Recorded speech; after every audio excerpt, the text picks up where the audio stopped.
The following program is the work of the broadcast students at the British Columbia Institute of Technology. BCIT Magazine features news stories from around the Lower Mainland which were produced over the last week. Responsibility for the content of the show rests completely with the students and their instructors.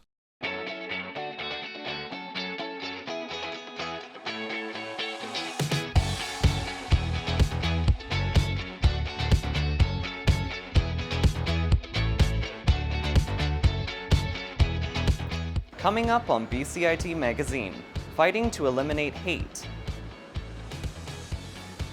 cleaning up BC's waters, and saying yes to the dress.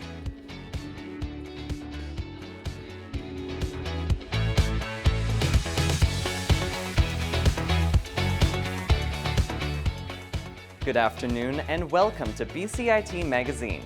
I'm David Natalini. Here's what's going on in our community. BC has some of the world's most beautiful lakes and oceans, but heaps of garbage still sit at the bottom of many. Our reporter Elijah Paulson dives into this issue in our top story. What do these ninja warriors have in common with all of this? Everything here was found at the bottom of BC's deepest waters. And that's only a drop in the sea.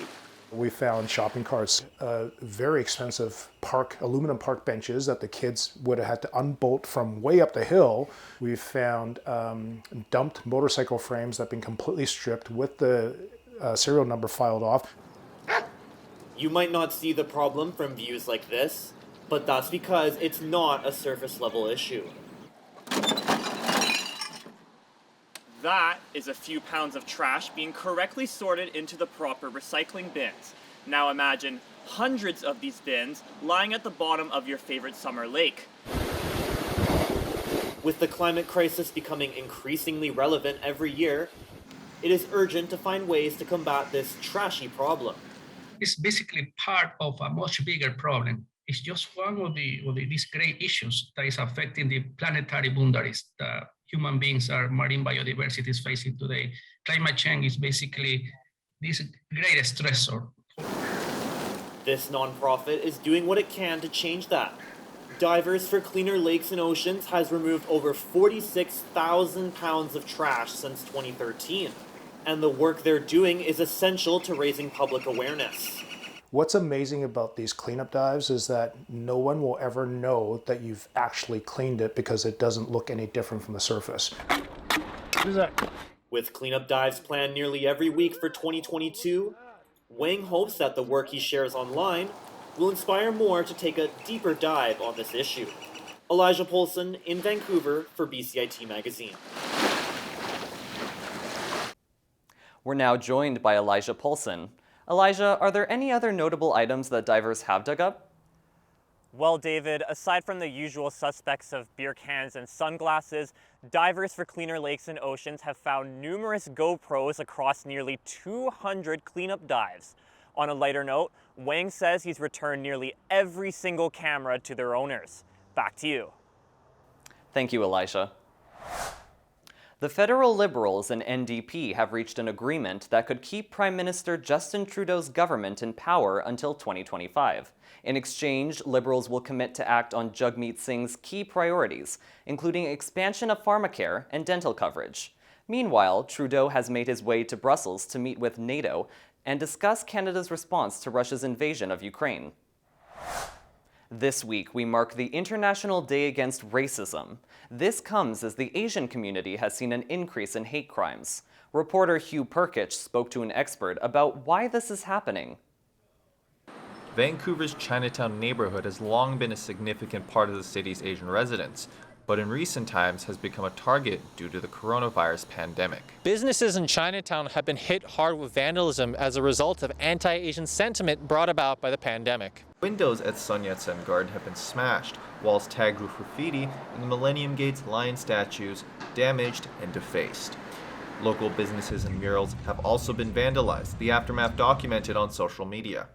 And these incidents aren't isolated. A report released last week by Statistics Canada showed a 37% increase in hate crimes.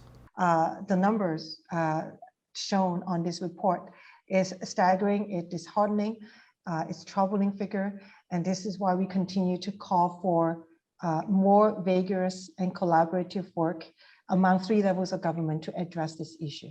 Doris Ma's organization believes that the only way to reduce these hate crimes is through advocacy, especially during the pandemic, and they continue to gain support even from non-Asian allies. People are looking for looking for a target, and Chinese Canadians and Asian Canadians become the scapegoats of this virus. The coalition's work was recently awarded by the BC government for its activism efforts in the Asian community. Future rallies organized by the coalition are scheduled, with the first being held on May 10th of this year. For BCIT Magazine, in Vancouver, I'm Hugh Perkich. Racism doesn't just happen out in the streets, it's also happening on the ice. 16-year-old hockey player Zaya Morrow sat down with reporter Lucas Celli to share his experience after being targeted with a racial slur during one of his games. So Zaya, why don't you just tell me about the incident that occurred back in November during one of your games? Just talk me through it. We were playing a game in Richmond. It was a showcase weekend. And then during the game, the player had the puck. I hit him off the puck. And as I was skating away to go follow the play, he yelled at me, "Nice hit, you effing N-word." The moment that it happened, what was going through your head at the time? I was caught completely off guard. I was surprised. And then it turned more into anger. Why were you angry? Because that was unnecessary. And there was no reason for it. Me and my team captain, who also heard it, went over to the ref and explained what happened. The player was instantly kicked out of the game.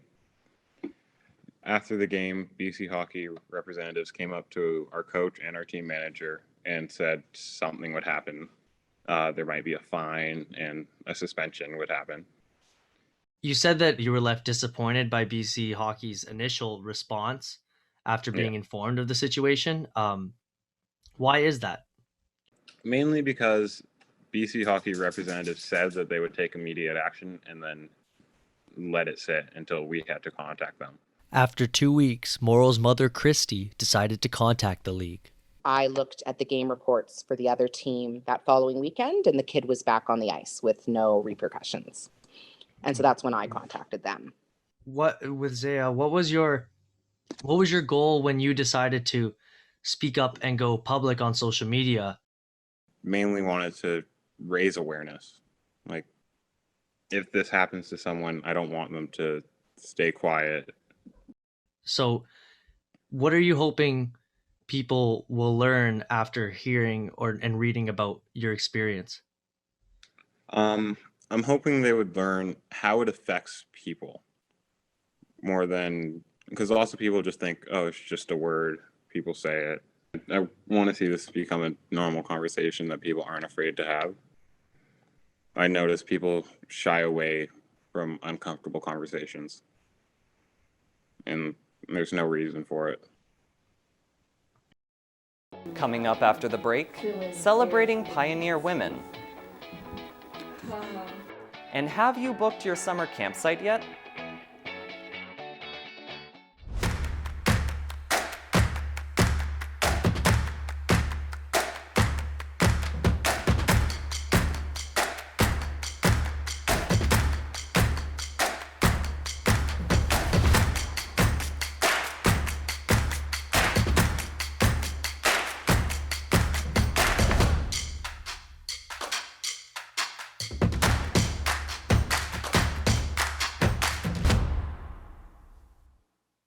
Welcome back to BCIT Magazine.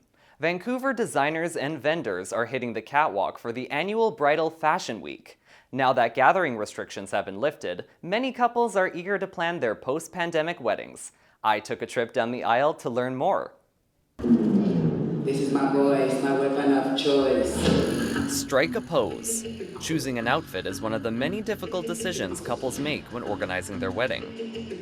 They pop the question and they're so excited, and then they don't realize how much work it actually is. Bridal Fashion Week is advertised as North America's biggest multicultural extravaganza. But the show offers more than just outfits. It lets vendors network with couples and gives jobs to local models. It's a good event to sort of get your like modeling career like up and running, just to have at least some experience in your book and stuff. Yeah, and some exposure. It's always good. From resort lines to tuxedos to the classic white wedding dress, designers offer couples a variety of options to wear before tying the knot.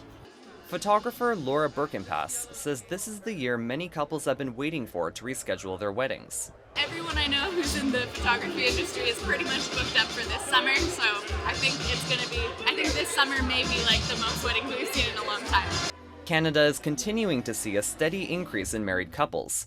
In 2021, Canada had 14.5 million married residents. That's an increase of 1 million new couples compared to 2016. While the pandemic caused many weddings to reduce in size, some residents say it improved their quality.